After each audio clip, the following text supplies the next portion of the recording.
Today I just wanted to talk a little bit about the People Analyser model, which is in the book Traction. If you haven't read Traction, I highly recommend it. It's a great read.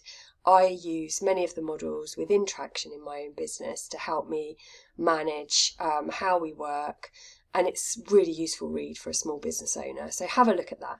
Today I just want to look at one particular chapter, which is the People chapter within the book, where Gino Winkman recommends a tool called the People Analyser. We hear a lot from people when they have HR problems that the person just isn't right. And usually what they're talking about then is the fit with the values of the business isn't quite right. And the People Analyser is a really nice model to help you unpick that. There's two principles within the People Analyser. One, it's about having the right people, which is the point around sharing your core values. And secondly, in the right seats, so that they are able to use their skills and experience and what they love doing within the role that they're in. So I'm just going to give you a bit of a walkthrough of how this model works. So just looking at right people, which is share your core values, this model asks you to rate people based on their core value. This isn't something that you share directly with your staff, but it's really helpful to distill your thinking as to why you're saying they aren't right for your business. So I've put our values along the top there. So we have three main values: practical and down to earth, highly responsive, and solutions focused. Hopefully you've got values in your business. If you haven't, then have a think around what behaviours you really value in your business and use those. And then what you do is you score each of your team based on how much do they adhere to the core values. So I've put a list of employees down the left, and I'm going to look at each one in turn to say a plus, they mostly demonstrate that value. A plus / minus, sometimes they demonstrate that value, and a minus, mostly do not demonstrate that value. So you can do this on your own, or you can do it as a management team, or individuals within the management team can do it, and then you can come together and discuss. So I'm just going to, I'm just going to show you what my scoring looks like. So Joe mostly demonstrates that he's practical, down to earth. He gives really good down to earth advice. He's not always responding in the most timely manner, but he does always have a solution in mind. So he's, pretty good. Lucy, obviously she's a star. Amy, we've got doesn't really have very practical advice. Perhaps she's a bit theoretical. Perhaps she's a bit woolly.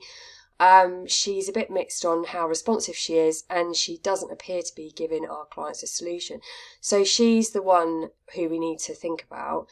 What we're looking for here is ideally you've got 60% pluses and no minuses at all. Where you've got a plus or a minus, that might be something you can work on with the individual.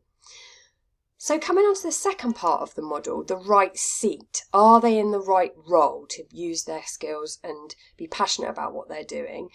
The way the model assesses that is, do they get it? So do they understand their role? Do they understand your culture, the systems you have, the type of work you work on, how you work in terms of pace? Do they really want it? Are they motivated in their job?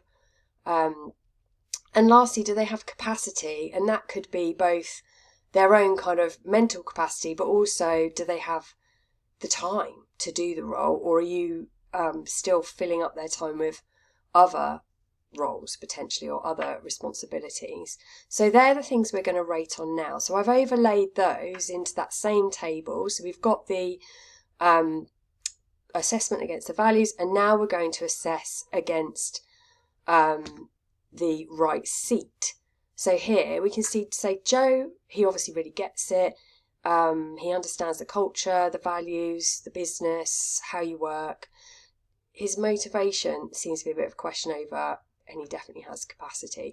So maybe based on this, we'd sit down with Joe to say, what are your career aspirations? Is this role, are you in the right role to fulfill those? So we might explore that a bit with him. Lucy was a star against the values. Looks like she is in the right seat. So she should be one of your high performer maybe high potential people that want to watch for the future. Amy, it looks as though she's not quite understanding the requirements of the role and how you work within the business. She obviously has a high level of motivation, but for some reason you've assessed her as not having capacity. So she's probably the one where we maybe need to have a bit more of a far-reaching conversation with her around, is she right for this role? Is she fitting? Do we need to go down some sort of performance route, or does she need to move roles within the business and find a better suited role? So I hope that's a really quick insight. I hope it's useful. If you've got any questions, or if you've got a situation where maybe you've rated your people or are using the People Analyser and you want to have a chat, please do reach out. Lovely to hear from you.